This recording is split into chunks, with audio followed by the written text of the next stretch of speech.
Ons sit hier so by Udolpho, net so buitekant Parys, hier so waar die Oraniërs wat nou deel is van hierdie oom Paul Creer wat trek na Orania toe. Hulle bly hier so oor in hierdie oord, hierdie rivierplaas. Nou hier langs my sit Dr. Karel Boshoff en Pieter Bischoff. Nie Boshoff nie, maar Bischoff. Nou, Pieter, jy's van oom. Ja. Wat is oom? Vir ons is dit ongelooflik belangrik dat Orania moet groei. En ongelukkig is dit so dat die groei van 'n dorp na 'n stad toe is daar klomp funksies wat vir die gemeenskap baie moeilik is om uit te voer vir jou privaat individu. En daarom is dit belangrik dat iemand ook daaraan aandag gee. 'n Mooi voorbeeld is daarvan is maar veiligheid. Om 'n ordentlike veiligheidsstruktuur te bou kos geld. Maar dit beteken nie dat dit noodwendig in die privaat sektor geld maak nie. Dit is nie iets wat homself maklik kan befonds nie. En daarom is dit belangrik dat ons sien waar is daar leemtes in die groei van die stad, sodat die stad mooi gebalanseerd kan groei. En dit wat die ontwikkelingsmaatskappy dan nou doen, is om daardie leemtes aan te spreek. Ek kan 'n mooi voorbeeld daarvan gebruik. Ons weet byvoorbeeld dat ons het 'n groot tekort gehad aan bouers, opgeleide mense wat die werk kan doen. Maar dit is vir die privaat sektor elke ou moeilik om sy eie bouer dalk op te lei of sy eie elektriesien. Daarom sou ons dan 'n instansie stig met die naam byvoorbeeld van Bo Karoo opleiding, wat dan moeite doen om mense op te lei om daardie kritieke vaardigheid wat ons vir die bou van Orania nodig het, om in daardie kritieke vaardighede te kan voorsien. Ek verstaan. So ons gaan nou in diepte bietjie praat oor wat daar in Orania gebeur en veral in hierdie ontwikkelingsmaatskappye. Wat ek graag net gou vinnig wil wegspring is net gehoor dit wat ons nou hier aan die gang het met hierdie beeld van oom Paul wat nou trek. En natuurlik is dit 'n baie goeie inisiatief. Dr. Karel, dit gaan nou sekerlik ook wees oor 'n kwessie van bemarking, maar ek dink die bemarking is julle hoofmotief in hierdie ding nie, verstaan ek dit reg? Ek wil nou net gou oor die beeld praat en dit wat julle nou na Orania toe vat. Ja, weet jy, uit Orania se oogpunt, uit oom se oogpunt, Orania Ontwikkelingsmaatskappy, uit die FHK se oogpunt, het dit natuurlik baie te doen met bekendstelling, werwing, by die mense uitkom, maar op basis van iets wat baie diep gesetel is. 'n waarde wat besonder diep gesetel is, die van ons volksimbole en van ons geskiedenis en van die vraag, waarop bou jy? Ons bou elke dag, maar waarop bou ons? Pieter het nogal baie keer die beeld om te sê, jy kan 'n toring baie hoog bou, maar as sy fondamente nie reg is nie, gaan hy omval. Hoe meer, né, as die fondamente nie reg is nie. En daarom is 'n ding soos hierdie kleurbeeld verskuiwing is nie blote bemarking of reklame nie. Dis iets groot, iets wesenlik wat gebeur, maar jy wil dit uitdra. Jy wil hê mense moet dit weet. Jy wil dit vir die wêreld vertel, want hoe beter mense weet, hoe dieper kan jy daai fondament anker en hoe beter kan jy dan toekoms daarop bou. Ek verstaan. Mag ek iets daarbey voeg? Nee, iets wat altyd vir my merkwaardig is die besluit om die Voortrekker monument te bou word in die middel van die depressie geneem. Juis wanneer daar nie geld is nie, wanneer mense in nood is, besluit hulle om 'n Voortrekker monument te bou. Hoekom? Want dit gee vir mense hoop. Daar's iets groters. Dit dui op iets. En in 'n sekere sin is dit nou ook weer die geval wat ons vir mekaar sê, maar wat kan ons daar stel om ook vir mense te sê, maar ons het plek, ons is hier, ons gaan vorentoe. Ons as Afrikaners is nie op pad iewers terheen nie. En die vraag is, wat kan jy dan doen? Nou weet ons, elke volk het 'n plein. As mens praat van Rooiplein, dan weet jy onmiddellik, dis Rusland, of as jy praat van Trafalgar, of so kan ons klomp pleine opneem. En die vraag is, wat was die Afrikaner se plein? Dan moet ons mekaar sê, dis Kerkplein gewees, of Kreerplein dan nou, selfde. Maar ons mense kom nie meer daar nie. En daarom is dit vir ons belangrik dat ons ook 'n simboliese handeling daar uitoefen om weer te sê, maar ons bou 'n plein. So mens moet ook nie die Kreer monument in isolasie sien nie, hy is ook deel van iets groters as dit, met 'n boodskap om juist te sê, maar ons wil weer 'n plek hê waar ons as Afrikaners saam kan kuier, wat net sê, dis waar ons hoort. Kritiek wat ons so 'n bietjie op sosiale media kry van uitgeleerders is mense wat ons kritiseer en sê, maar as julle nie nou besig om Paul Creer se standbeeld te verafgod nie. Ja, Kom ons sê gou, ek dink wat verskriklik belangrik is, dat enige monument het altyd 2 elemente. As mens skriftuurlik daarna gaan kyk, dan sê hy waarsku jou aan die een kant, en aan die ander kant sê hy vir jou iets. Nou waaroor waarsku Paul Creer ons? Hy waarsku ons juis dat ons by die Here moet bly. Dat ons nie op die ou end van die dag op ons eie krag en ons eie wysheid sekere goed moet doen nie. Maar dan sê hy ook vir ons iets. Paul Creer staan bekend as die ou wat geveg het vir vryheid. Vryheid juis op hierdie skriftuurlike beginsels. So dit gaan nie oor die persoon self nie, dit gaan oor waarvoor die persoon gestaan het. Maar eintlik gaan dit nog as meer as dit gaan nie net oor Paul Creer nie, maar Paul Creer verteenwoordig ook 'n hele geslag. Dit gaan oor waarvoor hy daardie geslag gestaan. Dis 'n geslag wat gestaan het vir vryheid. Nee, 'n mooi lyn in ons volk se geskiedenis, of dit nou die Franse Huguenot is, 'n rede vir die groot trek. By Paul Creer self 'n rede om op die ou end van die dag ook bereid om die wapen op te neem vir vryheid. Hoekom? Want ons wil die Here in vryheid dien. En daardie lyn is die lyn waarop ons ook vandag moet staan, is om te sê vryheid sonder afhanklikheid van die Here beteken niks. Maar vryheid is juis ten doel om die Here in gehoorsaamheid te doen. En dis die mooi van Paul Creer. En dis die lyn waarmee ons vereenselwig, en dis die lyn waarop ons wil staan. So nee, dit is glad nie 'n verering van die mens nie. Maar dis juis 'n wys om vir die nageslag te sê, maar bly by die beginsel. Karel, van die ander kritiek wat ek ook gehad het, is mense wat sê dat maar Paul Creer in sy presidentskap het hy die vryheid van geloof toegelaat. En toegelaat dat ander gelowe in Suid-Afrika, in die ZAR inkom. Wat sou 'n mens sê oor daai aspek, in daai era, was dit nodig, kon ons hulle buitekant gehou het, buitekant Suid-Afrika gehou het, of ZAR Transvaal? Ja, weet jy, daai is op die beste van tye nie 'n maklike vraag om te antwoord nie, omdat 'n mens ten diepste van jou eie geloof oortuig is. Ons is protestantse Afrikaners in besonder, ons het 'n bepaalde erfenis wat ons hele identiteit mede bepaal het. Maar ek dink 'n mens behoort ook 'n les daar uit te neem, dat in ons protestantse erfenis het ons 'n bepaalde getuienisroeping, maar bring ons ook skeiding tussen lewensverbande aan. Die staat is nie die kerk nie, en die kerk is nie die staat nie, of die onderwys nie, of die wetenskap nie. Daar's verskillende lewensverbande waarbinne ons werk, en die staatsverband wat mense huisves, kan ons eintlik aan die hand van die voorbeeld van Paul Creer sê, moet dit op sodanige wyse doen dat mense met respek en waardigheid behandel word, sonder dat die staat die kerk se rol probeer speel, sonder dat die staat die een is wat die siele heil as sy verantwoordelikheid neem. Die staat moet ruimte skep waarbinne ons godvrugtig kan lewe. En in die Orania verband probeer ons uit die aard van die saak dit ook doen. Het ons nie dieselfde uitdaging op hierdie tydstip as wat die ZAR miskien gehad het met betrekking tot ander gelowe, byvoorbeeld die Judaïsme of nog ander nie, maar neem ons dit as 'n voorbeeld om te sê, ons tree teenoor ander mense op so wyse op, dat selfs as hulle nie gelowig is nie, hulle in ons ook 'n wegwyser na die geloof sal kan sien.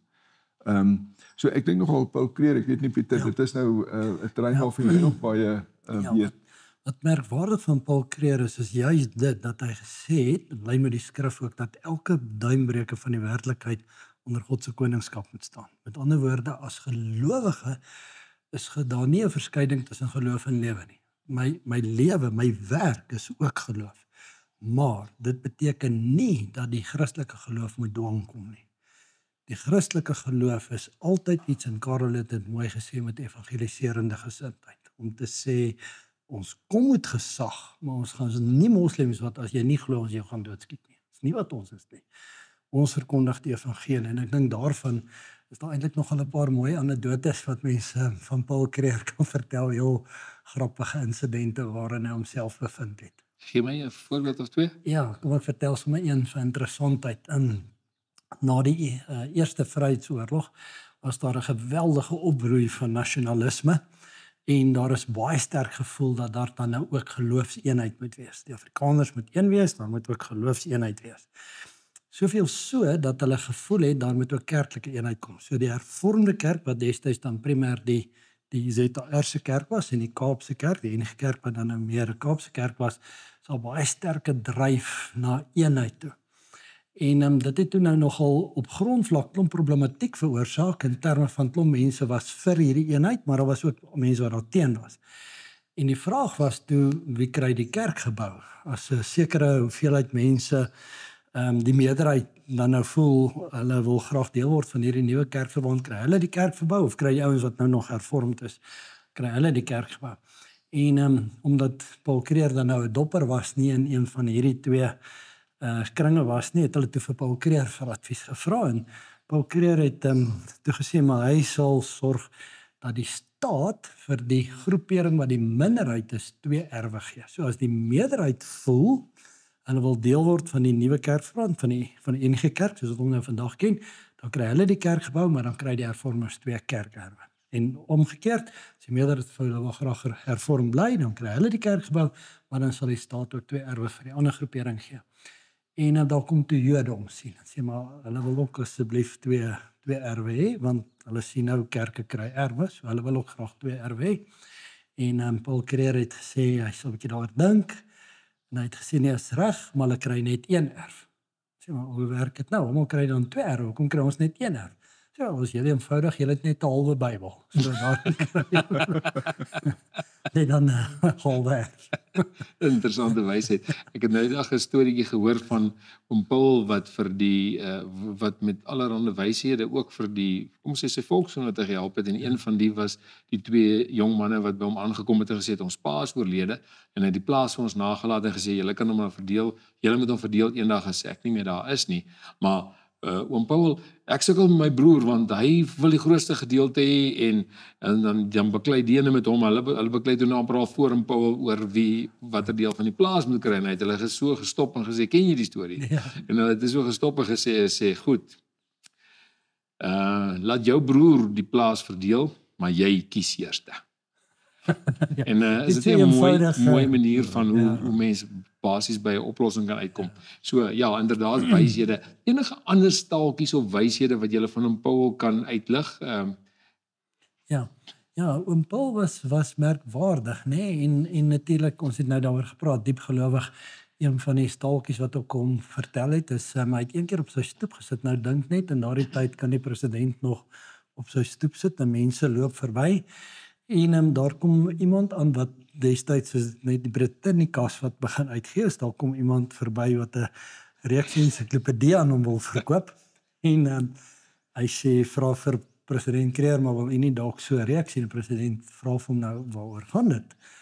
Hy sê, nee, dit vertel nou 'n klomp interessante en oulike goed, en president sê nou, soos wat? Hy sê, nee, maar soos byvoorbeeld waar die wêreld vandaan kom en hoe alles ontstaan het en alles.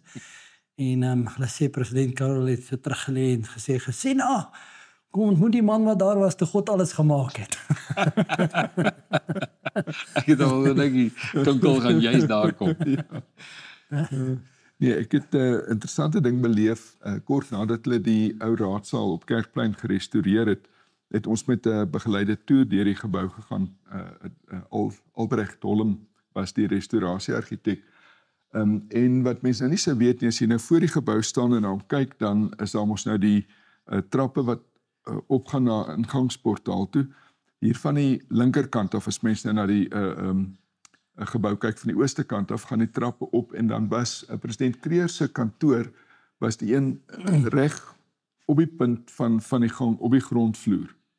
Ironies genoeg, op daai tydstip het hulle hom gerestoreer vir die departement van onderwys in die eie sake bedeling van die destydse storie.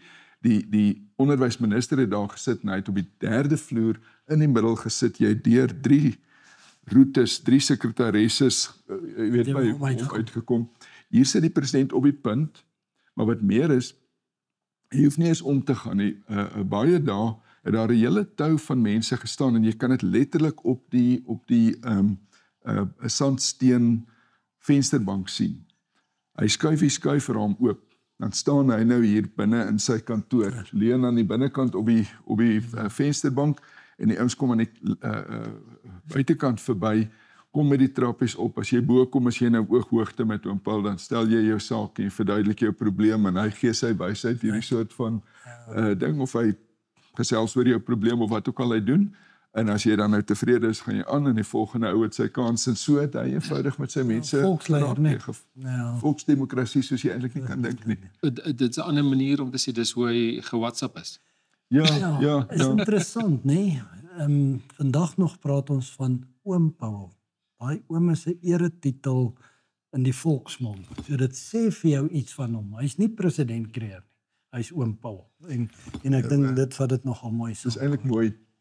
Pieterle se oom, OOM, is nou 'n maatskappy wat opgerig is voordat hierdie vooruitsig om die beeld opgerig daarvan deel was. Hy het al baie ander dinge gedoen en hierdie geleentheid het nou gekom, maar hulle het nogal so beeltenis van oom Paul as die embleem van oom. Absoluut. Ek wil weer terugkom na Orania toe. Pieter, Orania, daar's hier en daar, ou Wawie het ook ander dag gesê, julle is eintlik maar 'n sosialistiese stelsel of model. Gee gou vir ons 'n bietjie jou terugvoer. Ja, dis eintlik baie interessant, nee, maar Orania... Okay, wie's nou Wawie? Wawie is die ou van? Wawie is die president van die groot swart vakbond, om dit nou so uit. Kusatu, die mense wat jy weet. Nou, dis baie interessant, maar Orania is in die ware sin van die woord gemeenskap. En as mens na sosialisme kyk en jy kyk na gemeenskap, lyk dit op die oppervlakte of daar bepaalde ooreenstemming is. In 'n gemeenskap aanvaar die gemeenskap verantwoordelikheid vir mekaar. Hoekom? Want dis ons godgegewe opdrag. So as weer teruggaan na die skrif toe, dan sê die skrif baie mooi wat is die owerheid se opdrag en wat is ons as burgers se opdrag. Nee, as Karel het dit net nou genoem, op die einde van die dag is onderwys nie verantwoordelik om 'n staatsbevoegdheid te wees nie, of die versorging van bejaardes is nie veronderstel om 'n staatsbevoegdheid te wees nie. So in Orania sit ons met klomp gemeenskapinstellings wat daarvoor verantwoordelikheid aanvaar. Nou uit 'n sosialistiese oogpunt lyk dit met ander woorde asof daar 'n vorm van 'n herverdeling van rykdom plaasvind of mense hulle goed deel met alles. Maar dis nie dieselfde nie, dis ingrypend verskillend. Die een het sy ontstaan in 'n roepingsgesindheid om te sê ons het 'n verantwoordelikheid, 'n godgegewe opdrag om na mekaar om te sien, om mekaar se hoeders te wees, mekaar se broeders te wees, terwyl die ander een 'n marxistiese onderbou het om te sê die ryke moet dit wat hy gee, moet hy met die res deel.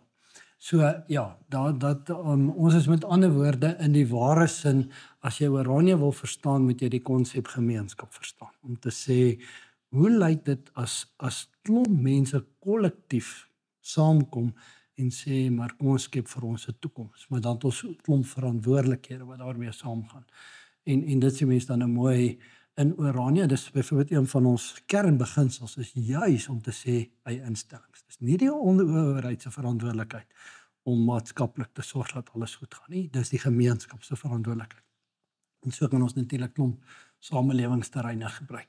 Ja, dat ek die opmerking maak, is tragies hoe ons mense staatlik dink. Die staat moet die oplossing gee. Die staat. Ja, ek gaan nou iets sê wat vir myself jammer is om te sê, maar mense sien selfs hoe mense vra dat die staat moet geld gee om ons eie kultuurhistoriese plekke te bewaar. Dit kan nie. En ons het dit nou met hierdie kreerbeeld het ons dit nou baie mooi in praktyk beleef. Kom ek gebruik 'n voorbeeld. Nee, ons kan na die vroue monument toe gaan, want hy's in privaat Afrikaner besit. Reg langsom is die oorlogsmuseum. Ons is 3 keer gebel om baie seker te maak ons sit nie ons voete daarna nie. Hoekom? Want dit is staatsbesit.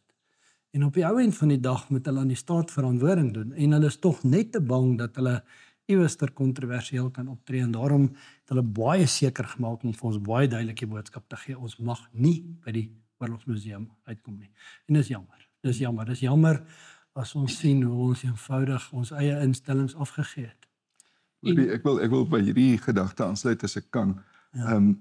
En dis om te sê, wel in die eerste plek as ek nou 'n sosialis was, het ek ook 'n sukses gesoek om by aan te haak. want ons maar min om te wys. Dit aan die een kant. So Karel, jy's nie 'n sosialis nie.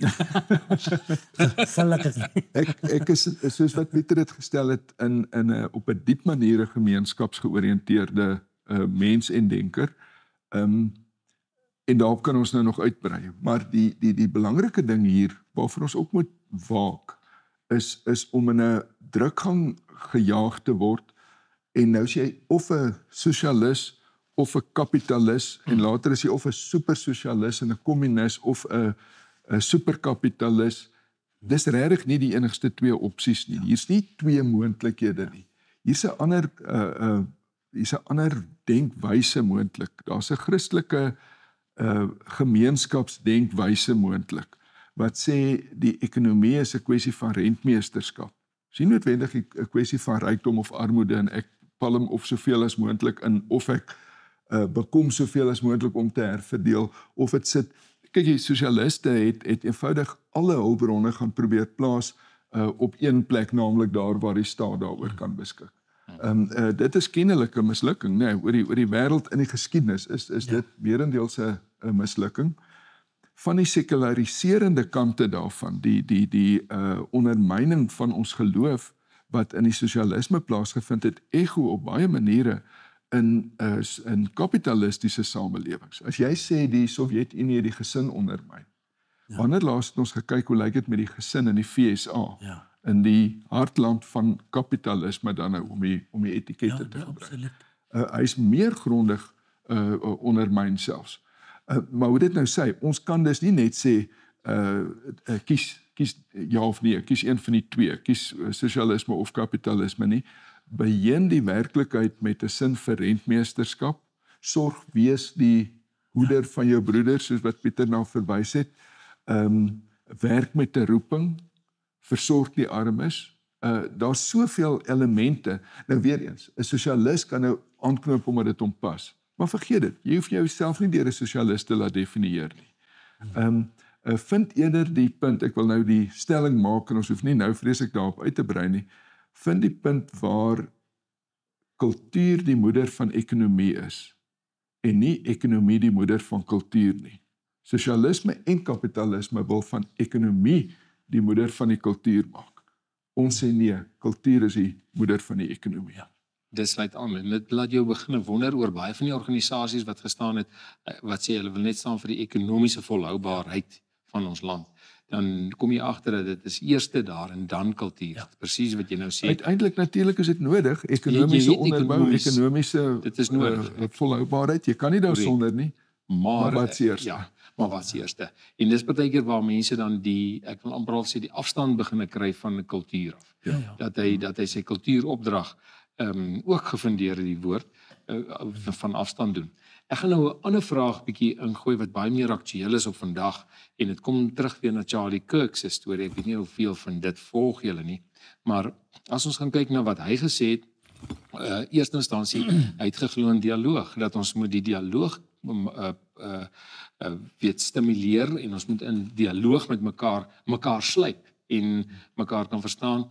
Dit bring ons dan by 'n punt uit dat ons minder oorlog maak en natuurlik gaan ons nou praat oor die toneelstuk wat hulle ook bied wat daar burgeroorlog in die ZAR plaasgevind het, die ou Transvaal plaasgevind het en dit het amper al nou mense laat besef, maar dit is mos nou onnodig om dit te wil doen, maar om terug te kom na Charlie Kirk toe, so wat hy gesê het is die dialoog, maar dan het hy ook gesê en ek wil hê julle moet nog my sê, hy het gepraat van jou geloof, jou kultuur en jou politiek en hy het gesê die politiek kan nie vir die mens alle oplossings gee nie. Politiek kan nie.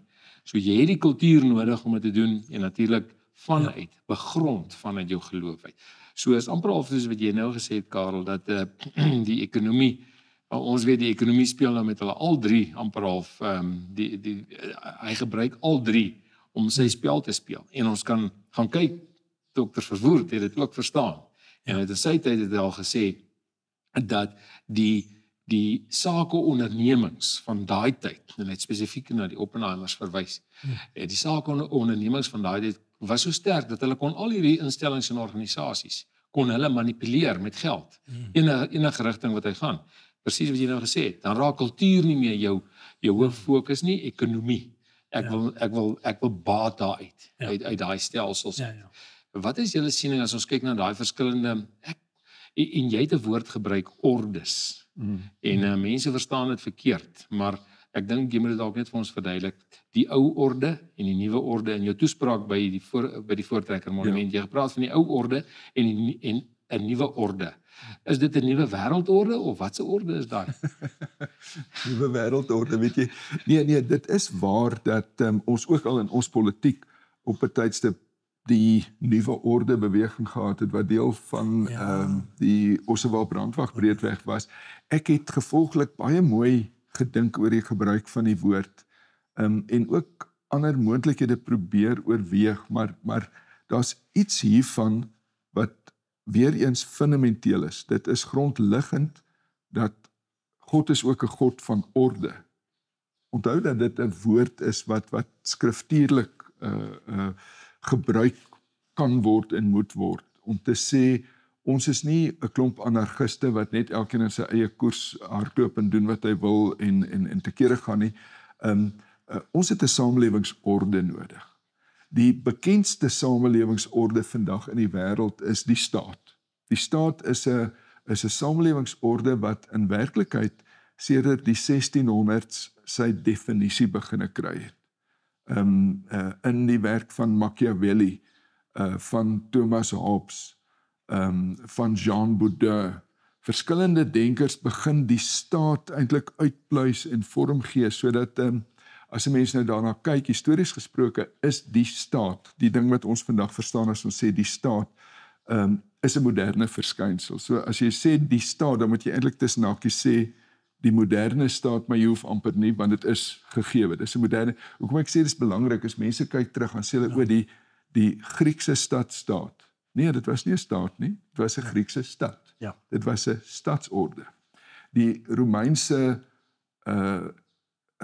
imperiale staat, die Romeinse imperium was nie 'n staat nie, dit was 'n imperium, dit was 'n ryk. Dis nie 'n rykstaat nie, dis 'n ryk. 'n Ryk is maar 'n orde. Dis 'n orde. Met ander woorde, elkeen van die forme wat samelewings self oor eeue ingerig het, het 'n element van ordening. Hoe lyk daardie orde? Daar is ambisies om 'n globale wêreldorde te vestig aan die hand van individuele menseregte, kapitalistiese, ekonomiese strewes. Om die waarheid te sê, die strewe na 'n wêreldorde word deur groot kapitaal onderlê. Word deur mense wat die ekonomie wil monopoliseer en van almal eintlik net hulle stuurjongens maak. Word dit onderlê en dit moet as sodanig weerstaan word. Maar waarmee weerstaan jy 'n slegte orde? Met geen orde nie? Ooglopend nie, met 'n goeie orde. En dit is waarna ons op soek moet wees en bly. En ons bevind ons vandag in 'n situasie wat nie 'n goeie orde is nie. Doodgewoon omdat daar nie orde is nie, daar's wetteloosheid. Maar het daai orde self begin disintegreer en sleg word, of wat het hoe het hy daar gekom? Dis nogal 'n groot vraag, nee, want dit hang saam met ons menslike toestand. Ons is nie engele nie.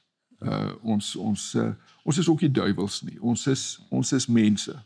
En God in sy genade het aan mense ook redding gegee.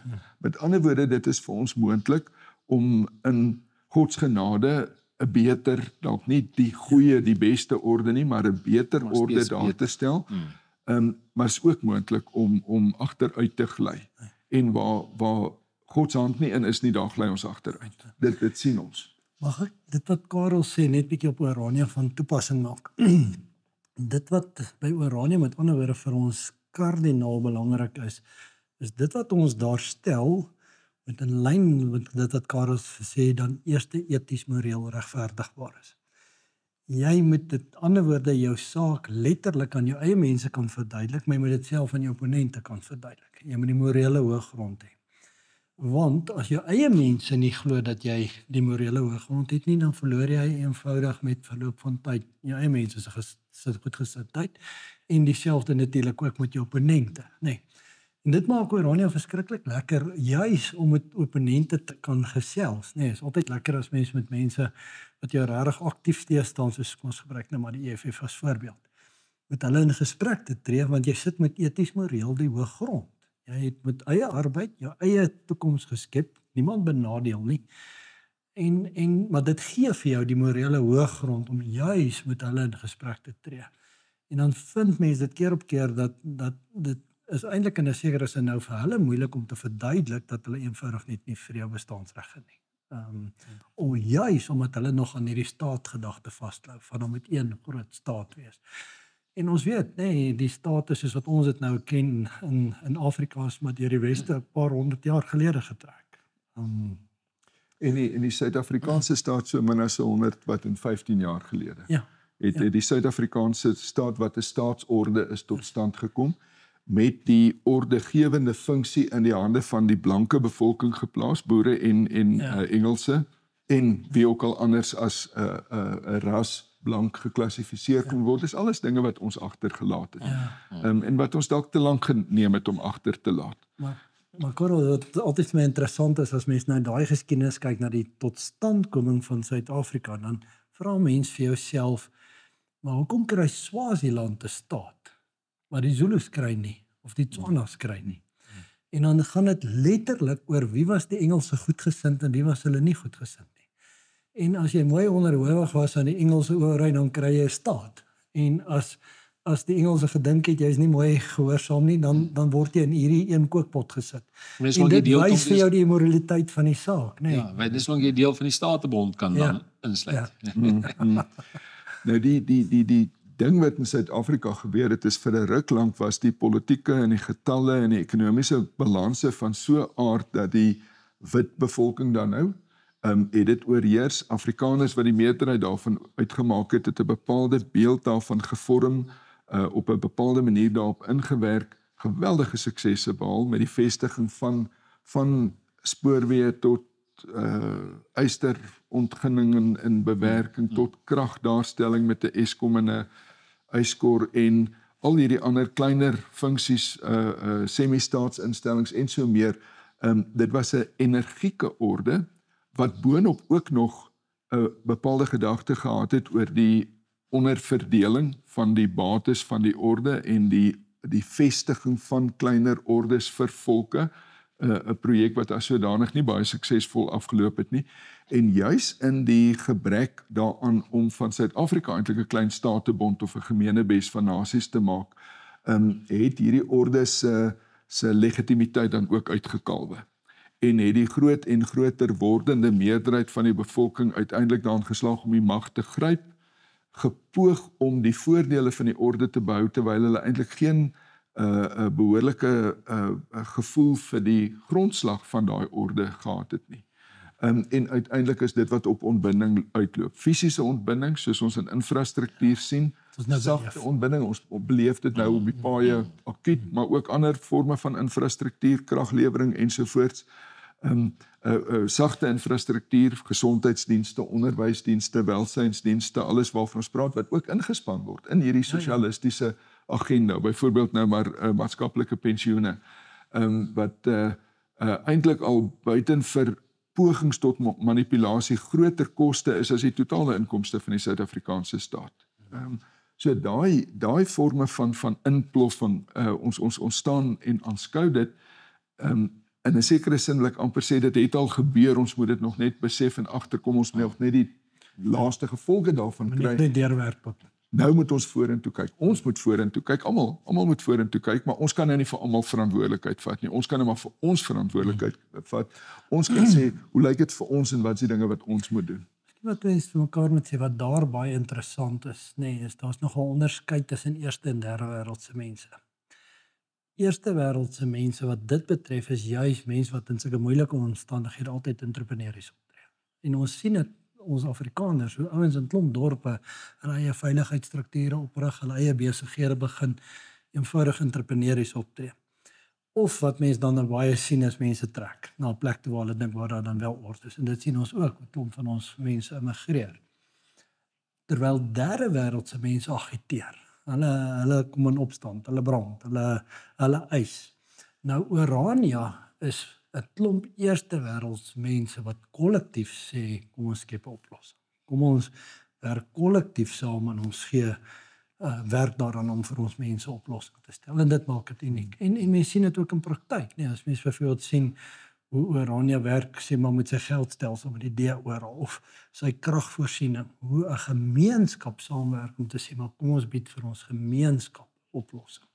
Ja, as ons sê ekskuus as ons sê as Afrikaners, as Orania, kyk ons na 'n nuwe orde, dan is dit by gevolg net om by daai punt terug te kom, die presiese teenoorgestelde daarvan, om te sê 'n nuwe wêreldorde.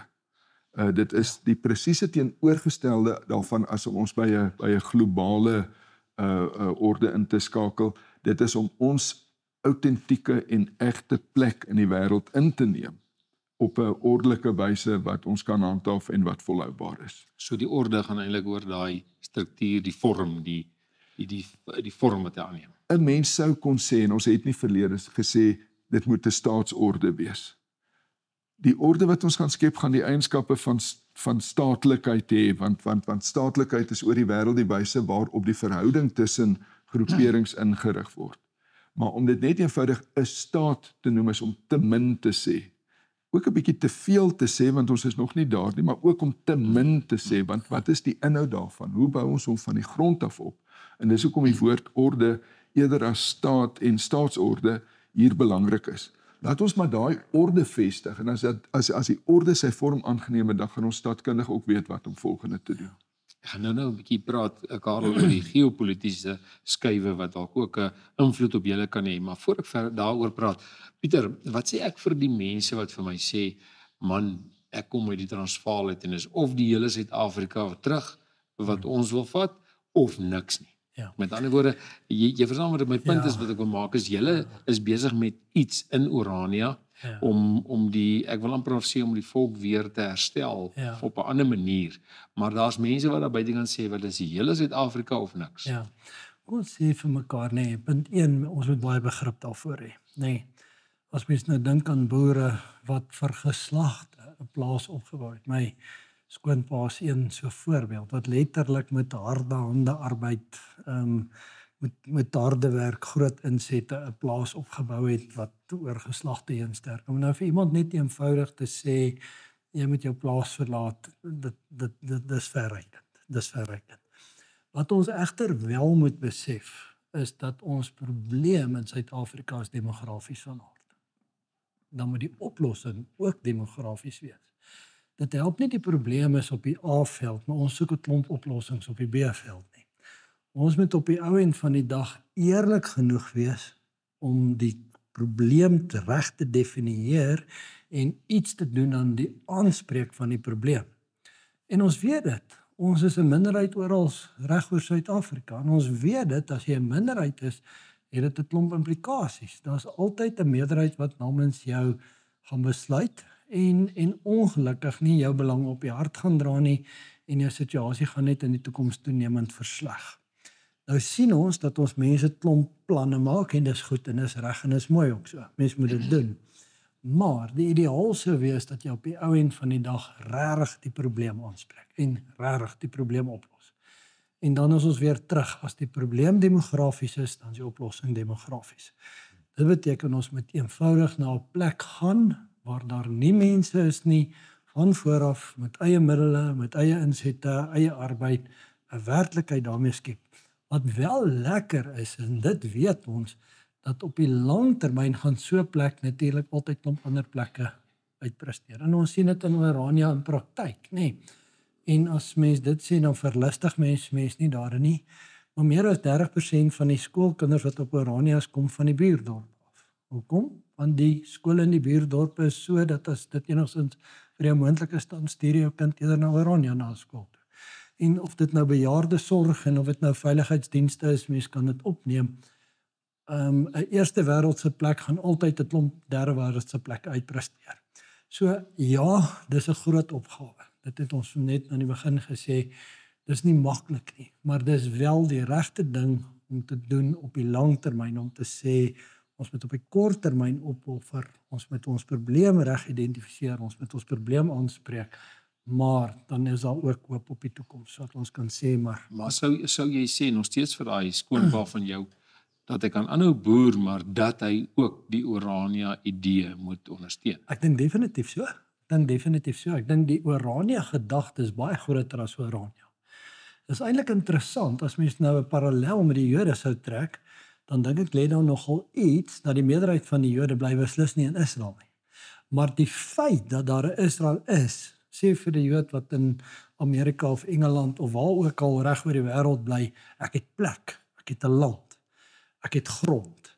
En dit gee hom ook in 'n sekere sin dan nou juis selfvertroue om juis ook te kan optree, om te kan werk. Dit is eintlik interessant. Ek dink ook daar kom 'n tyd waar op die ou end van die dag daardie, kom ons noem dit nou maar hartland van jou, as ek daai term kan gebruik, dan juis ook van waarde het vir jou mense waar hulle ook al kan bly. Baie keer is dit jou hoër orde funksies, nee, ons sien byvoorbeeld wat nou met tersiêre instellings gebeur. Ons het hierdie week duidelik beleef dat ons nie meer welkom is op NWN nie. Maar waar gaan 10 teenoor op die langtermyn jou hoë orde funksie soos universiteit opgerig word in die gebied wat jy beheer? En dan bly jy dalk miskien soos my skoonpa in Christiana en hy boer daar, maar sy kind moet gaan studeer, dan weet hy waartoe gaan sy kind. En die beeld is eintlik, die kreerbeeld is eintlik 'n mooi wyse waarop dit tot uitdrukking kom. En ek weet nie van nog 'n plek in die wêreld waar hierdie strategie al toegepas is nie. Ja. Maar dat jy gaan neem 'n sentrale simbool en jy maak 'n ewe beeld, jy herhaal dit. Dis nakies, dit is 'n autentieke tweede kunswerk. Dis nie 'n fotostaat nie. Dis 'n autentieke tweede kunswerk. Maar jy verminder nie waarde nie. En jy vernietig nie waarde nie, jy verskuif nie waarde nie, jy vermeerder waarde. En jy skep nuwe simbole. Maar Karel, dit wat jy nou sê, nee, moet mens baie mooi die kreerbeeld besef. In lyn met dit wat jy sê, hierdie beeld wat op Orania opgerig word, is nie 'n Orania beeld nie. Dis nie 'n beeld vir die Oraniërs. Dis 'n Afrikaner beeld. Dis 'n beeld vir Afrikaners en dis hoekom ons die manier hoe ons hom befonds is juis mense van reg oor Suid-Afrika wat stene koop en deelneem aan die projek, want dis 'n beeld vir Afrikaners, dis nie 'n beeld primêr van Orania nie. En ons het dit agtergekom toe ons met die videoetjies wat ons plaas het van die mense wat met ons gepraat het gedink, ag, dis nou oulik om Pauls toe te skuif.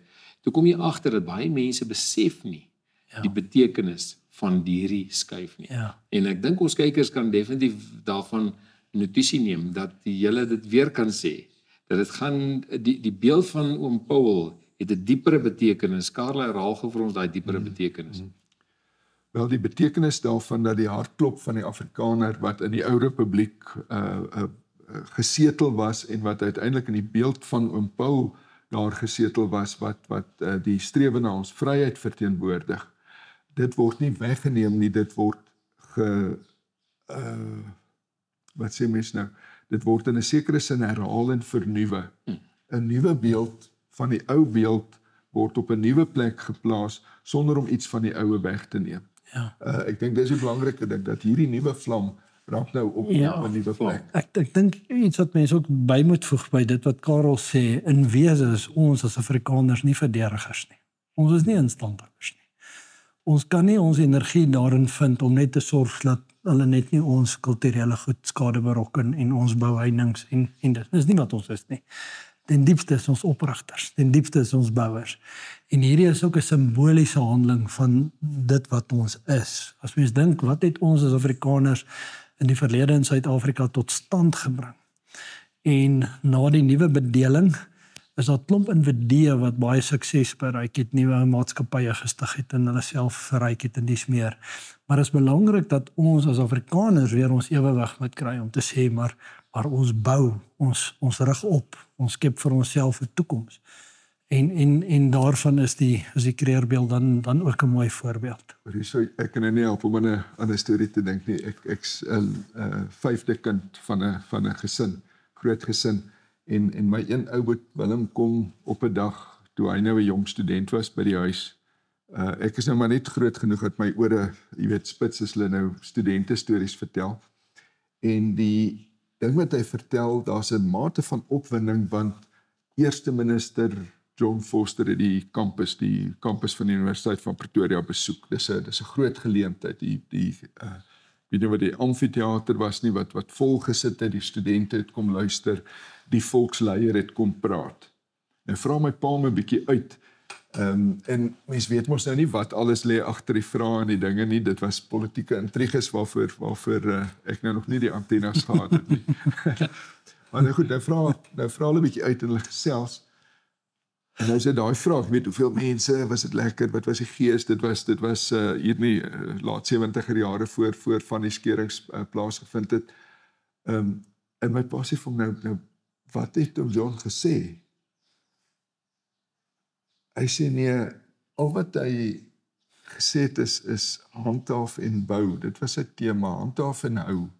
Ekskuus as ek dalk nou verkeerd oorgekom het, handhaaf en hou, is sy woorde. Ja. En hy was diep ongeïnspireerd.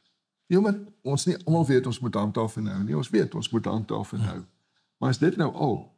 Die voorgeslagte het alles gedoen. Hulle het vir ons 'n republiek gegee. Alles is reg, alles is goed.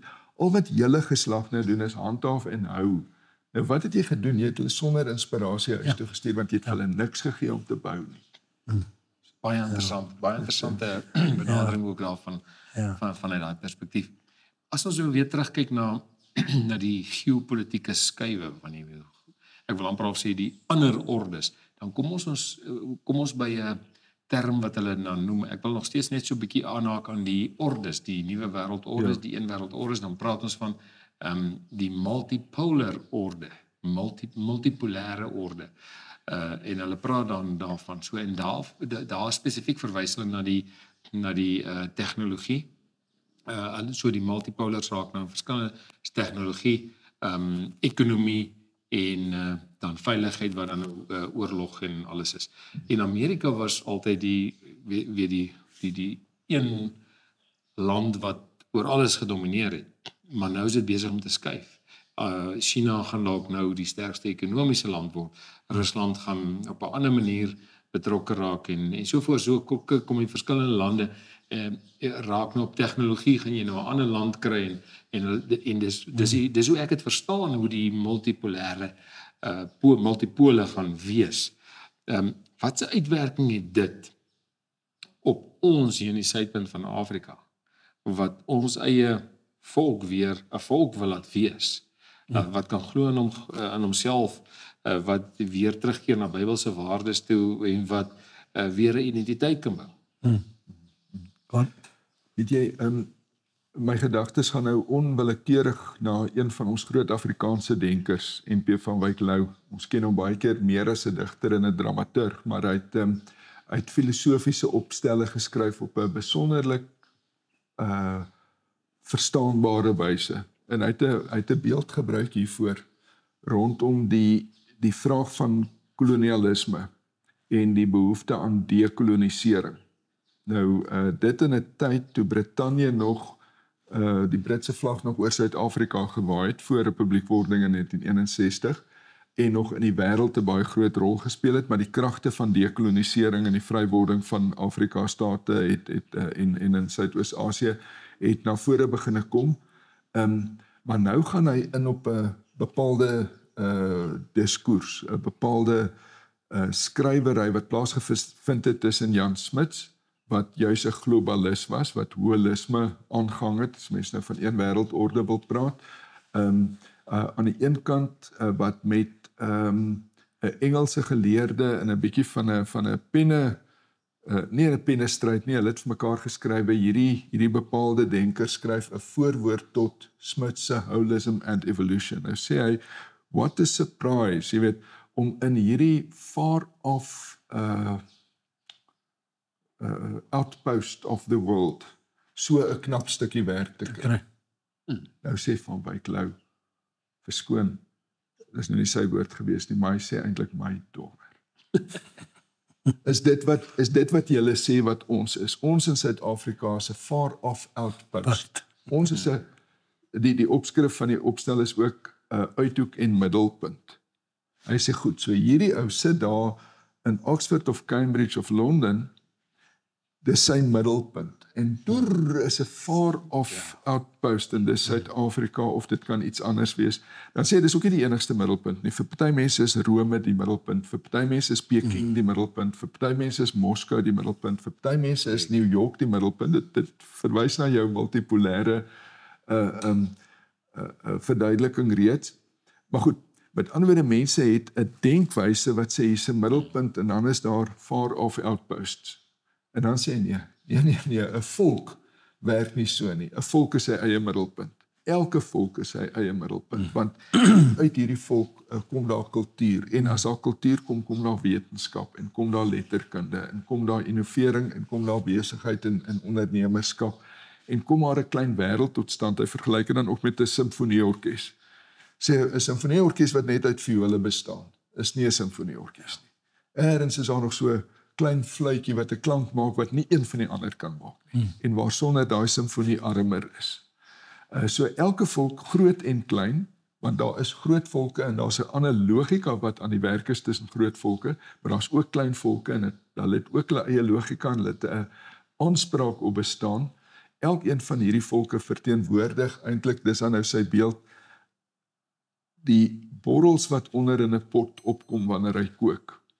Die pot kook oral. Die pot kook nie ergens in die middel nie. Die pot kook ek oral. Kyk vir daai pot voor jy die mieliemeel ingooi. Daai borrels kom oral op. Dis die volke van die wêreld. Dit kom van oral af op.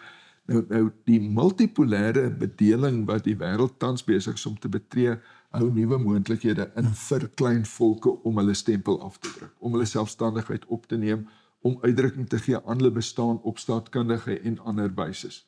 En ons moet op hoogte en dis kom ek so bly as jy verwys daarna. Dit beteken ons is besig om daarvan kennis te neem. Ons is besig om ons te rad om deel van daai beweging te wees en die voordele daarvan op te neem, want dit is presies wat ons moet doen. As ek maar net daarby kan aansluit, dan dink ek is verskriklik belangrik dat mense dan net, ek wil net die regte bousteentjies neerlê. Op die ou end van die dag, as jy 'n bepaalde rol wil speel, kom dit nie oornag nie. Jy moet oor tyd moet jy konsekwent die regte insette lewer. En dis hoekom dit so belangrik is dat ons byvoorbeeld instellings oprig. Of dit nou ekonomies is, of dit nou maatskaplik is, of dit nou wat dit lewensterrein dit ook al is. Want dan begin jy daai verantwoordelikheid opneem, kollektief. Juis as gemeenskap om te sê, maar ons groei, ons kry spiere. En dit stel jou later in staat om dan sekere hoër orde funksies te kan verrig. Ek dink die gesprek kom baie mooi nou by mekaar by daai bindende kragte en onbindende kragte in terme van die spulpunt. Ek dink ons ook MP van Wyk wat gepraat het of rolweg oor die spulpunt. As daai middelpunt op die verkeerde plek staan, dan moet hy eintlik geskei word. Beleef jy as jy praat van die ontbindende kragte wat nou sterker is as die bindende kragte? Beleef jy dit in ons volksgeleedere of beleef jy dit op die Suid-Afrikaanse vlak? Ek dink in die eerste plek beleef ons in die Suid-Afrikaanse verband dat die orde swig. Daar is net nie genoeg samehang, daar's net nie middelpunt soekende kragte nie. Daar's nie 'n magneetveld wat binne toe trek nie. Maar ons bring dit nie vry nie. Daar's so 'n sekswyse wat sê as die bos brand, gaan dit nie help om te sê ek is nie bang nie want ek is nie 'n boom nie. Jy's ook in hierdie omgewing. Ons Afrikaners is ook in die Suid-Afrikaanse staat wat besig is om te swig. En hoe gaan ons dit nie ten prooi val nie? Wat besig is om te ontbind. Hy ontbind, hy verbrokkel. Nou die een beeld wat al by my opgekom het is om te sê, hier's nou 'n kamer, dis 'n orde, die dinge is uitgesorteer, ons weet hoe dit gaan, vir watter rede ook al, onder meer omdat die orde ontbind, wil ons deur die deur uitgaan na 'n nuwe orde toe, maar daar's geen waarborg as 'n nuwe orde daar buite nie. Ek maak nie net die deur oop en dan stap ek van orde A na orde B nie. Ek val dalk oor 'n afgrond. Ek weet nie wat's anders kan daai deur nie. Ek kan nou die deur oopmaak en ek kan oor 'n afgrond stort. Ek kan een van die talle volke en beskawings wees wat in die loop van die menslike geskiedenis tot niet gegaan. Wat vergeete geraak. Dit is moontlik. Met ander woorde, jou eie ingryping, jou eie betrokkenheid, jou eie verantwoordelikheid neem, jou eie geloofsafhanklikheid, want dit kan nou klink of ek nou sê, ons gaan nou, ons geloofsafhanklike verantwoordelikheid om 'n toekoms te help bou, is wat maak dat as ons daai deur oopmaak, ons ergens heen gaan en nie oor die afgrond val nie. En nou dit is wat ons moet doen. As ons dit net sou los, as ons net as Afrikaners sê, nou ja, kom ons maak nou maar die beste van 'n slegte saak. Want dis wat ons vir 30 en meer jaar gedoen het. Ons het nou maar net die beste van 'n slegte saak probeer maak. Ons nou in 'n baie breë sin van die woord. Ek dink nou nie ek tel elkeen van ons op dieselfde manier daarby in nie, maar as jy net die beste van 'n slegte saak maak, dan gaan jy saam met daai boot sink.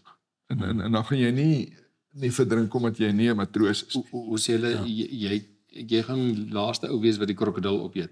Jy het altyd die ander ouens gevoer, maar jy gaan altyd die laaste. Uiteindelik gaan jy.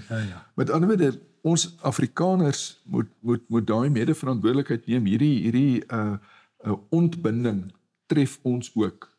Ek wil 'n voorbeeld noem. Tradisionele leier, iemand met wie ons nog nie formele bande gesmee het nie. Ons het vanuit Orania al met sekere gemeenskappe formele bande. 'n Tradisionele leier skakel my en voer 'n lang gesprek oor niks anders nie, in my woorde, as die ontbinding van daai gemeenskap. En die punt wat hy opper is die dwelmafhanklikheid wat eenvoudig soos 'n veldbrand bosvat, wat gedryf word deur mense wat ekonomiese voordeel daaruit trek, wat nie deur die polisie aan bande gelê word nie. Hulle kan klaar soos hulle wil, wat deur maatskaplike dienste verwaarloos word as hy kom hulp soek, dan vra hulle soort van, wat is dit van jou? Nou, wat is die alternatief?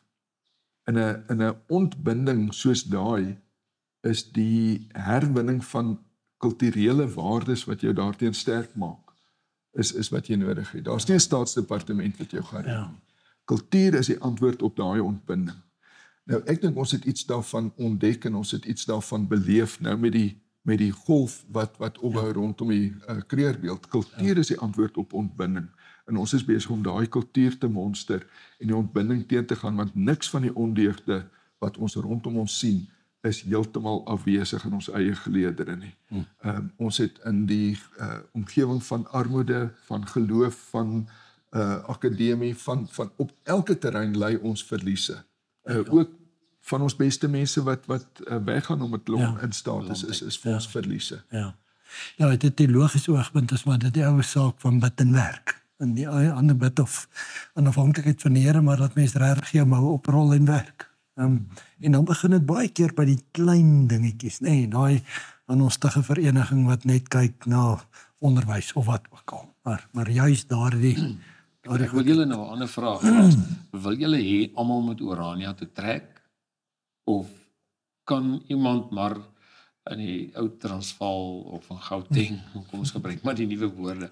Gauteng, kan hy nog maar steeds daar bly en 'n Afrikaner wees of 'n boer? My pa het nog altyd daarop gesê, kyk, elke is aan bly waar hy wil, maar nie op ons verantwoordelikheid nie. Ek kan nie vir sy risiko instaan. Ek dink dit is so. Wat mense vir mekaar moet sê, nee, is Orania is nog nie 'n stad nie, en 'n stad gee sekere geleenthede, nee, veral kom ons sê gespesialiseerde werksgeleenthede, wat daar nog nie volop in Orania is nie, juis omdat mens nog nie 'n stad is nie, dis hoekom dit so belangrik is, dat ons juis so vinnig as moontlik moet groei na 'n stad toe, juis om ook vir sulke mense geleenthede te kan skep. So as ek daardie vraag sou antwoord, dan sou ek sê, ek het dit net nou gesê, Orania is groter as Orania. Dis 'n gedagte. Dis 'n manier van dink. En daardie manier van dink is, maar op die ou end van die dag kort ons ook plek. Ons kort ook plek. Die geskiedenis het gewys dat as jy nie plek het nie, Karel het net nou verwys na volke wat kom en gaan, daar is uitsonderings wat dit betref, maar in die reël as 'n volk nie plek het nie, dan is dit 'n kwessie van tyd. Dan is bestaan die volk nie meer daar nie. So daarom is dit vir ons so belangrik dat ons ook daardie plek moet skep. Nou ja, dit is so, dat nie almal noodwendig daar kan bly nie, dat daar dalk ander mense is wat op ander plekke is, maar wat inkoop in die Orania gedagte. En ek dink die mooi woord wat ek dink wat ons kan gebruik is, ons is lotsgebonde met mekaar. Ons is lotsgebonde. Vir ons as Afrikaners is Orania belangrik, maar vir Orania is Afrikaners belangrik. En dis nie die een of die ander nie. Dis juis 'n saamwerk om op die ou end van die dag vir ons 'n oplossing daar te stel. As ek daarby kan sit, daar's 'n deftige woord wat sê die appel gaan uit na almal. Nie almal kan daarop antwoord nie, maar die appel gaan uit na almal. Maar hoe kom ek nou sê 'n deftige woord?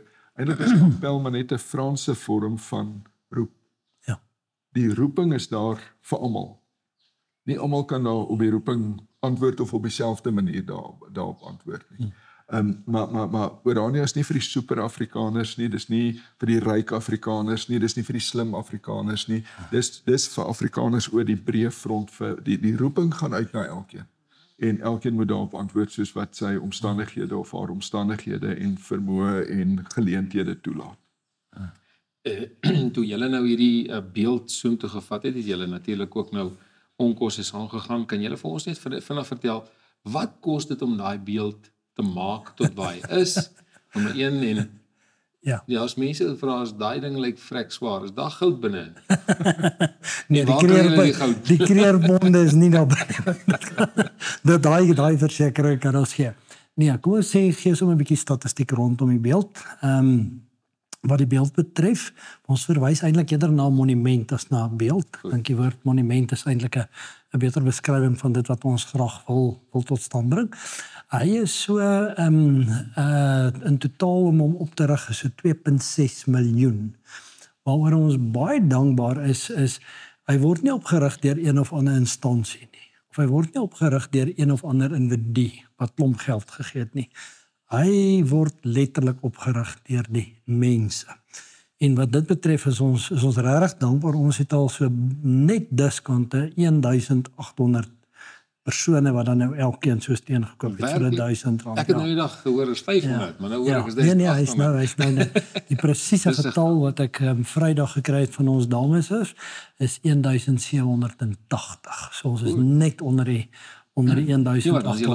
Ons is amper 2000 wat julle aanvanklike teken was, nee. Ja, ons is amper daar. Hy weeg so 1.5 ton. En hoe hoog is hy? Net as die beeld self 4 meter, bietjie meer as 4 meter. As hy op die ou end van die dag op sy voetstuk staan, gaan hy net onder die 10 meter wees.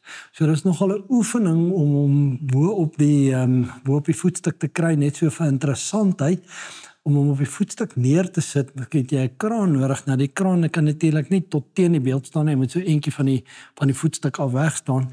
En dit beteken die kraan met die beeld 15 meter hoog kan lig om hom dan nou neer te kan sit. En om so 'n kraan in te huur kos R60.000. Mens kan nie dink dat dit so duur is nie. Maar gelukkig het ons dan nou 'n ander plan gemaak. Die voertuig waarmee ons hom vervoer het 'n kraan wat wel oor die vermoë beskik om hom so hoog op te lig. En so ons is opgewonde. Het daai maatskappy enige borgbydraes gemaak? Nee, hulle het wel vir ons dit teen 'n goeie tarief gegee. So ons is dankbaar daarvoor. So ons kan die bemarkingswaarde wat ons nou vir hulle gegee het op die video's kan ons probeer vir hulle sê ouens, jy weet, hulle kan dalk 'n bietjie meer vir ons teruggee. Ja, nee, ons is baie dankbaar dat dit is gelukkige maatskappy wat vir ons goeie diens lewer en ons is dankbaar daaroor. Maar ja, ons is opgewonde oor dit wat tot dusver gebeur het. As mens so 'n projek aanpak, is daar natuurlik klomp goed wat te gelykertyd moet gebeur. Aan die een kant moet die beeld gegiet word, aan die ander kant moet die voetstuk gebou word, aan die ander kant moet die onthullingsfunksie gereël word, aan die ander kant moet die hele toer gereël word.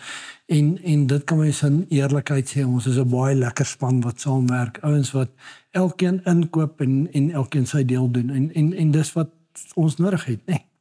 Dis wat ons nodig het. Ek wil net sê, terwyl hy nou daaronder by die Voortrekker Monument, daar aan die voet van die Voortrekker Monument gestaan het, daaronder op die Voortrekker Monument se markplein, was ons toe nou op die dak besig met die regstreekse uitsendings, en die kameras hier onder rondgehardloop. Dit was ook partykeer tegniese geweldige uitdaging. Ek kan dit goed glo. Jy kry kameras wat mooi opvang, dan kry jy een of twee wat nie wil saamwerk vir 'n rukkie nie. Ons weet nie wat se obstruksies of wat ook al hulle opla partykeer nie.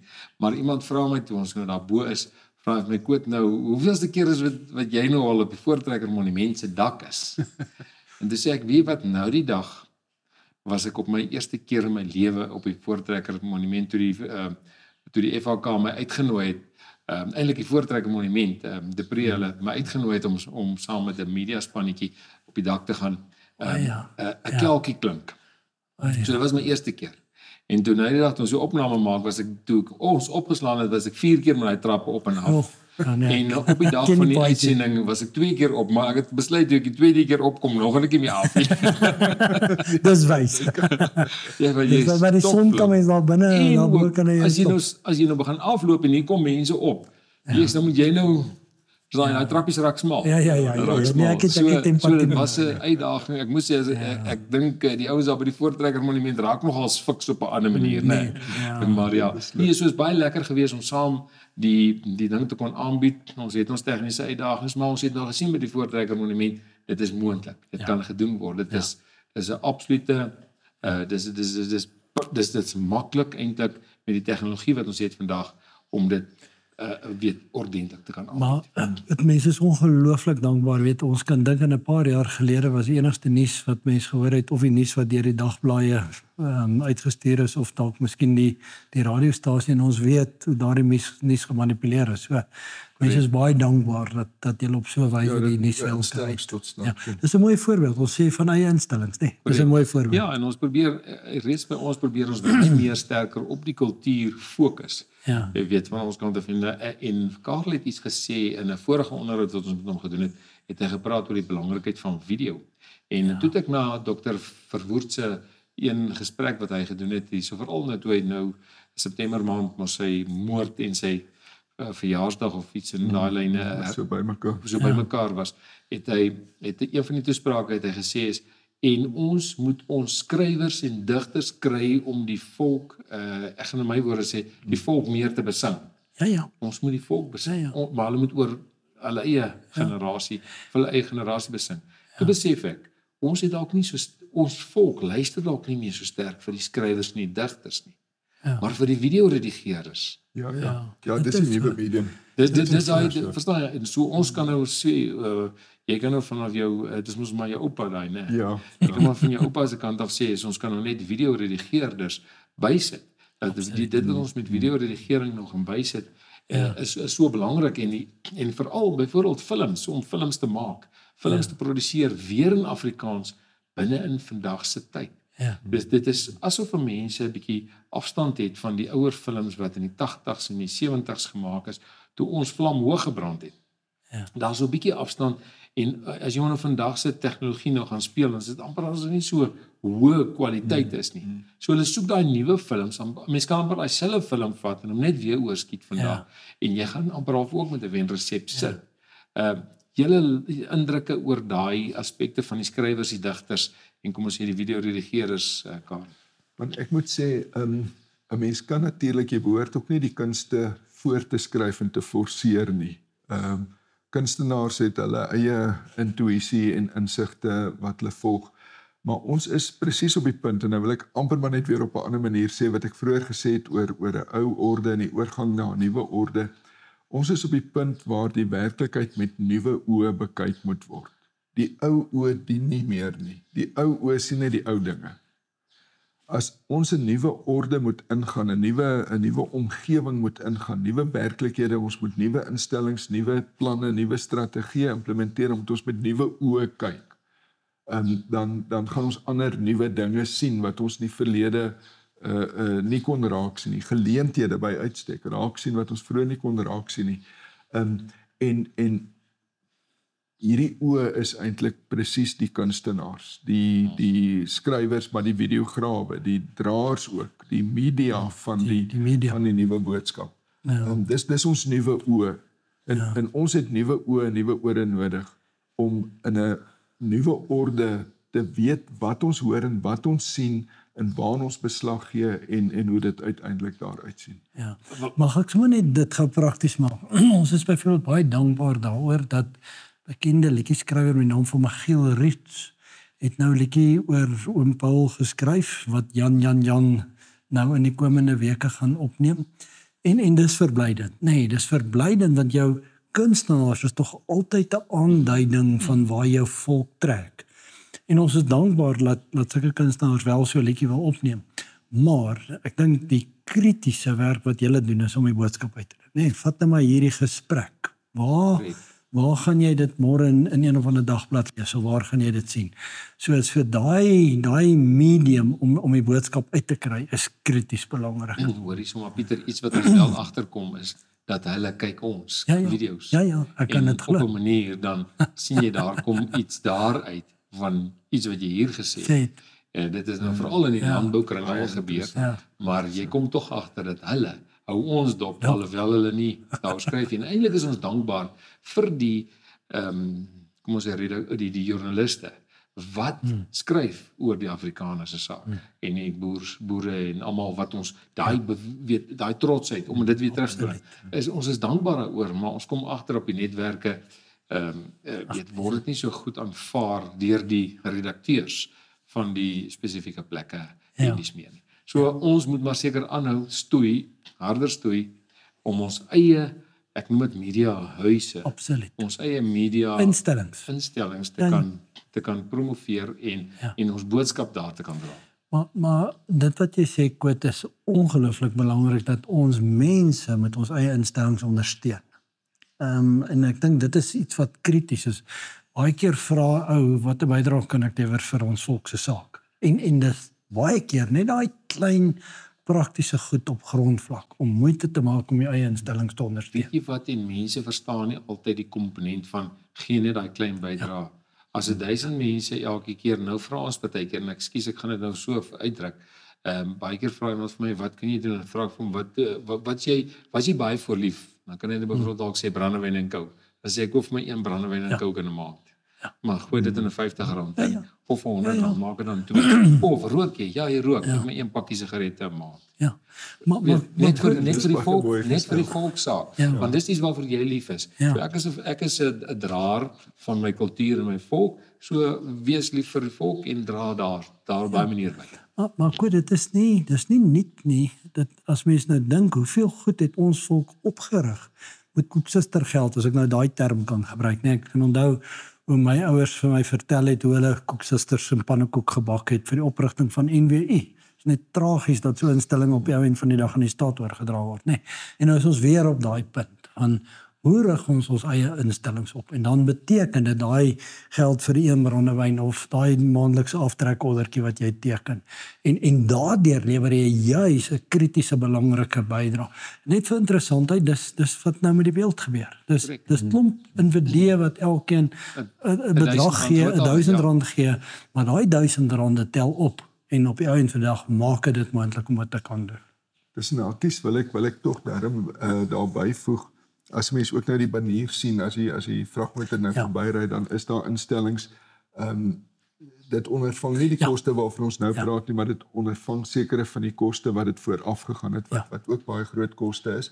Met ander woorde, die instellings wat reeds gevestig is, wat reeds hulle ledebasis en hulle bydraers het, wat ook hulpbronne gekanaliseer het, is van baie groot belang. Jy is welkom om hulle name te noem, dat ons hulle kan bedank of kom ek begin sommer so van 'n kant af, wat die instelling wat natuurlik 'n baie sentrale rol gespeel het is die FHK, waarvan Karel dan nou die president ook is, en dan ander solidariteit instellings wat betrokke was Helpende Hand en AfriForum self en dan die solidariteit, die vakbond self, en dan klomp Oranje instellings, en dit is Oranje Ontwikkelingsmaatskappy, die dorpsraad, die Oranje beweging, alles klomp instellings wat nie hulle self vooropstel nie, maar die saak vooropstel.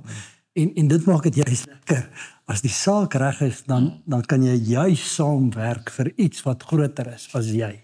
En hoe lekker is dit om vir 'n saak te kan werk, waarvan mense nou net wel julle naam hierby kan noem, Ons is voel ook soos om Paul oor die saak, ons geen nie om oor die erkenning wat ons kry nie. Want wat ons bydra was om op die dag van die Voortrekker Monument se op die 24 September dit kon regstreeks uitgesaai. En daar kon ons die belangrike toesprake nou uitknip en weer herhaal.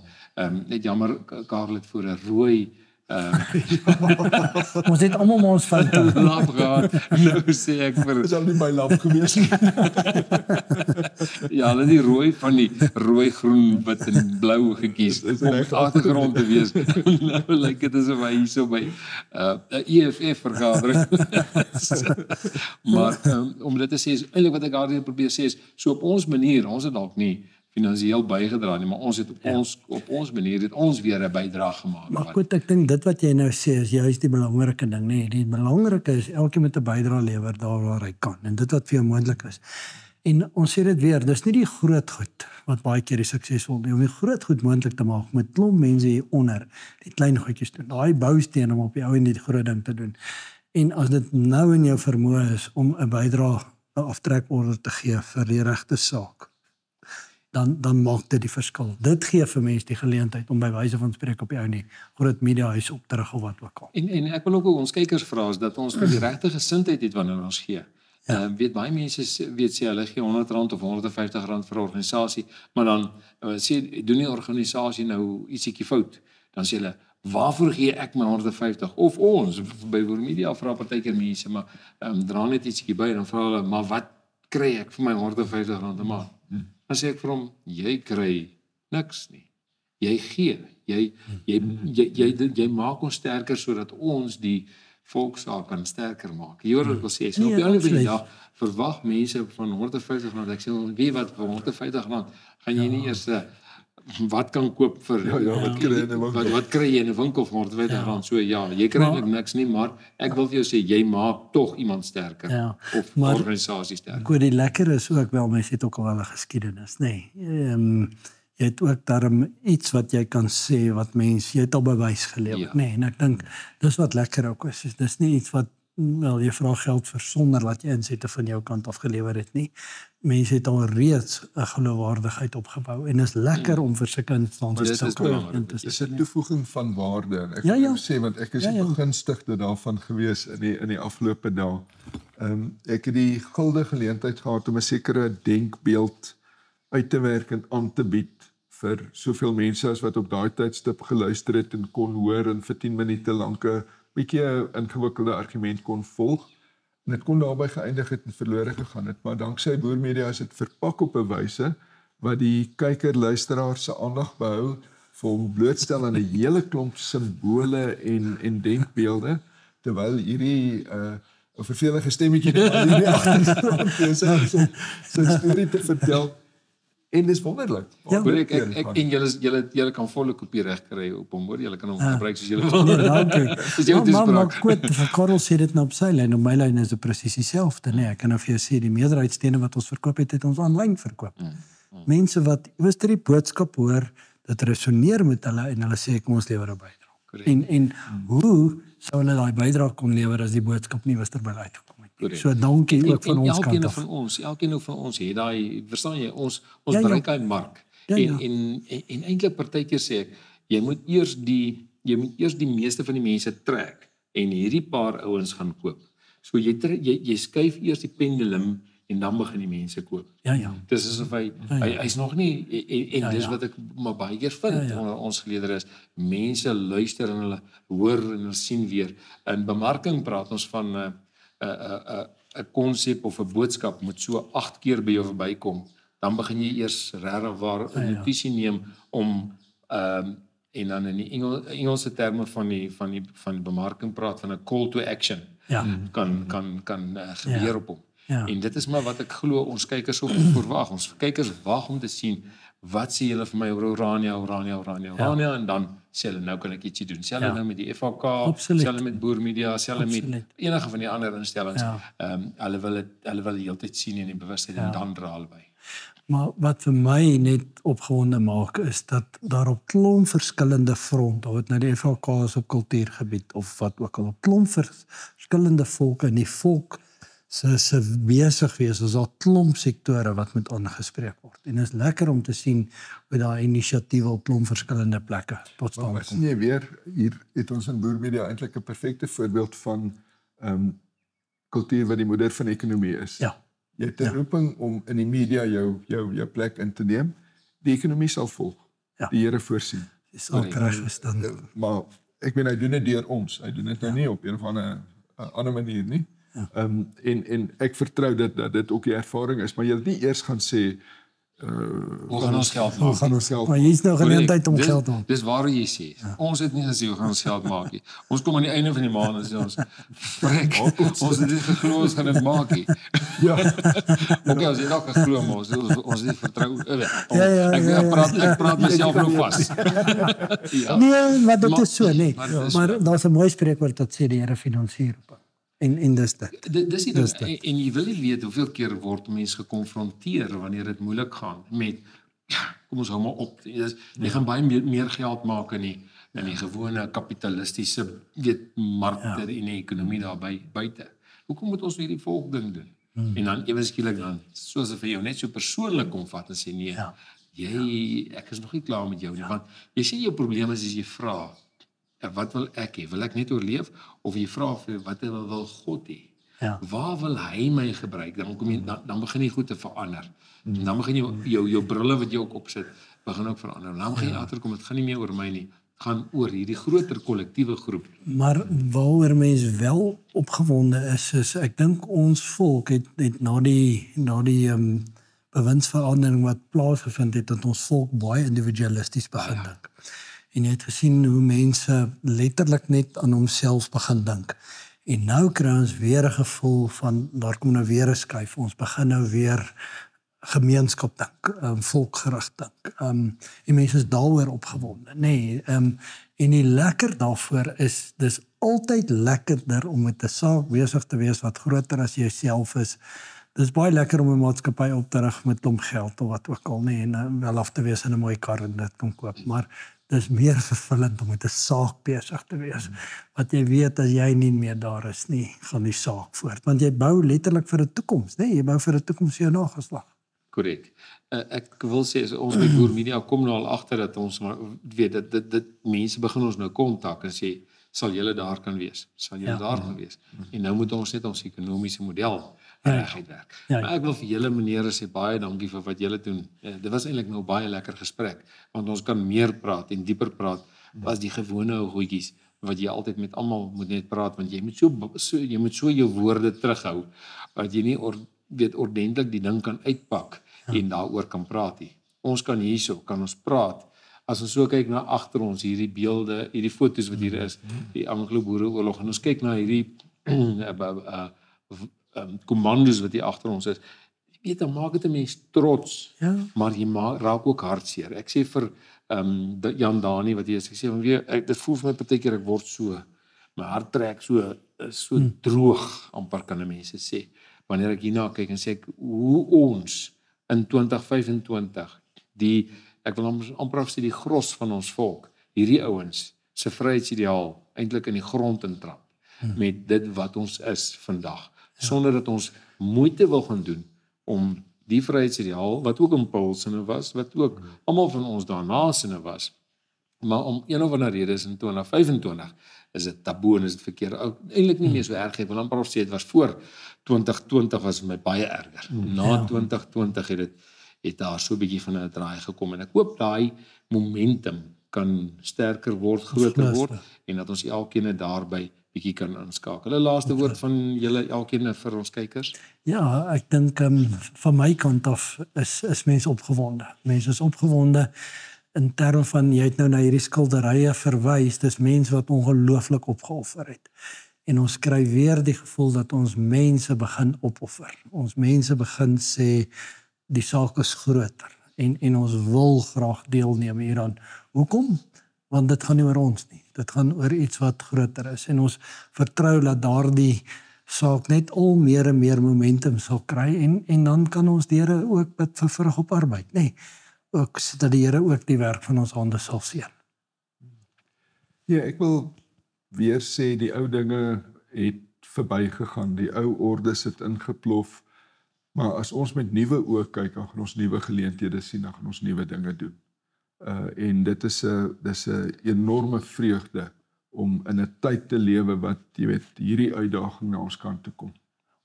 Karel, sou jy sê ons sal nog steeds as 'n Afrikaner volk oor 300 jaar bestaan? dis nie Here se hande, maar as ons vir ons deel verantwoordelikheid moet neem, ek dink ons is besig om dit te doen. Ek dink ons neem daai verantwoordelikheid en as God dit seën, dan kan dit vir eeue staan.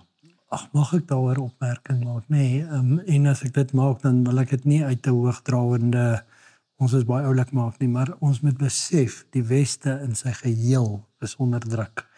Miskien het ons ook iets vir die Weste te sê. Ons het al klomp planne. Ons het al klomp goed bedink wat die Weste dalk nog nie by is nie. So dit kan ook wees dat die Here ons ook as werktuie in sy Vaderhand gebruik om ook iets na buitentoe te sê, nie net vir onsself nie. Das en met daai mooi woorde dink ek wil ons afsluit en wil ons vir elkeen van julle wat dalk in 'n instelling is of betrokke is by 'n instelling of selfs net 'n lid is van 'n instelling, hou hulle verantwoordelik om hierdie waardes, hierdie beginsels, dit waarvoor ons wil staan om ons volk se identiteit, ons volk op te bou, te kan sterker maak. Tot 'n volgende keer, sien ons dan hier van Boer Media se kant af. Mooi loop.